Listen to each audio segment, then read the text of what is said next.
जरा सोचिए, एक पूरी की पूरी कौम रातों रात अपनी एक गलती की वजह से बंदरों में बदल जाए। ये कोई ख्याली कहानी नहीं, बल्कि एक सच्ची दास्तान है उस कौम की जिस पर अल्लाह का एक अजीब अजाब नाजिल हुआ।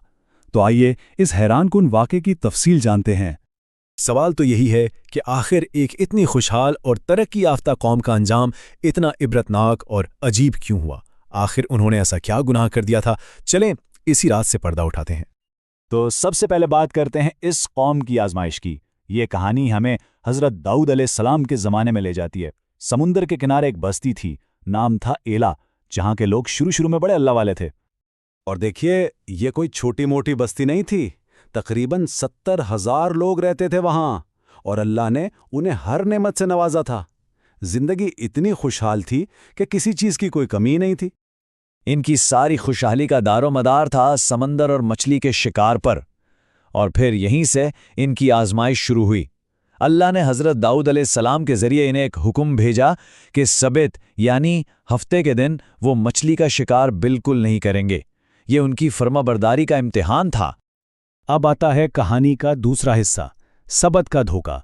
ये वो मोड़ था जहां उनकी चालाकी उन्हें तबाही के रास्ते पर ले गई। देखते हैं कि अल्लाह के हुक्म से बचने के लिए उन्होंने कैसी अजीबो-गरीब तरकीब निकाली। और इम्तिहान को सख्त बनाने वाली बात पता है क्या थी? मछलियां भी जैसे उनका इम्तिहान ले रही थी। पूरे हफ्ते समुंदर खाली रहता, और जैसे ही हफ्ते का दिन आता, हजारों मछलियां किनारे पर उछलने लगती। बस यहीं पर उनका सब्र जवाब दे गया। तो अल्लाह के हुक्म को सीधा सीधा तोड़ने के बजाय उन्होंने एक शैतानी चाल सोची। उन्होंने क्या किया कि समुंदर से लेकर खुश्की तक नहरें खोद ली और आगे बड़े बड़े हौज़ बना लिए। हफ्ते को जब मछलियां आती थीं तो वो इन नहरों में दाखिल हो जातीं, और ये लोग नहरों का मुंह बंद कर देते, मछलियां हौज में कैद। और फिर ये आराम से इतवार को उन्हें पकड़ लेते और कहते कि देखें, हमने हफ्ते को तो शिकार किया ही नहीं। तो इस एक चालाकी की वजह से पूरी कौम तकसीम हो गई। इनमें 3 अलग अलग ग्रोह बन गए, और यही तकसीम इनके अंजाम की बुनियाद बनी।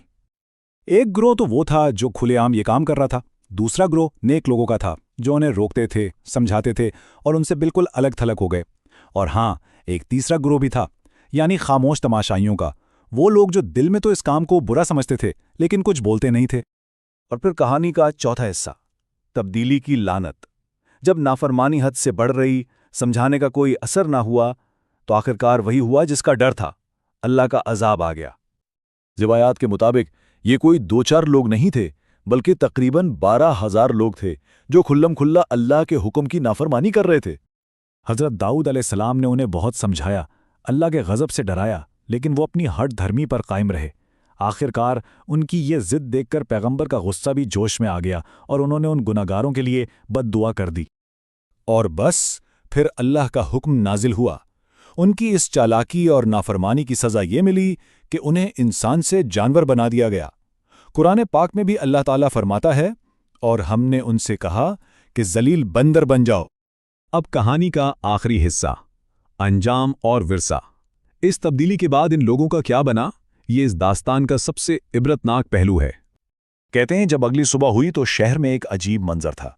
वो सारे के सारे नाफरमान लोग बंदर बन चुके थे, और सबसे तकलीफदेह बात यह थी कि इनमें इंसानी शऊर बाकी था।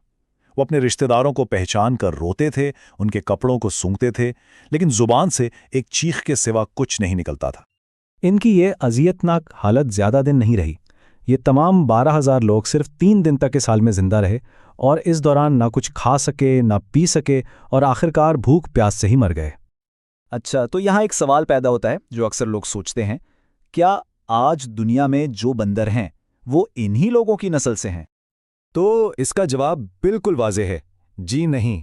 रिवायात यही बताती हैं कि जब अल्लाह किसी कौम पर इस तरह का अजाब भेजता है तो उनकी नस्ल आगे नहीं चलती।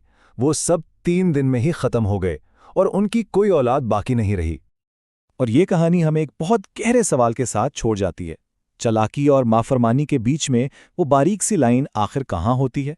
ये वाक़या हमें याद दिलाता है कि अल्लाह के अहकामात की रूह को समझना ज़रूरी है, सिर्फ अल्फाज से खेलकर बच निकलने की कोशिश करना नहीं।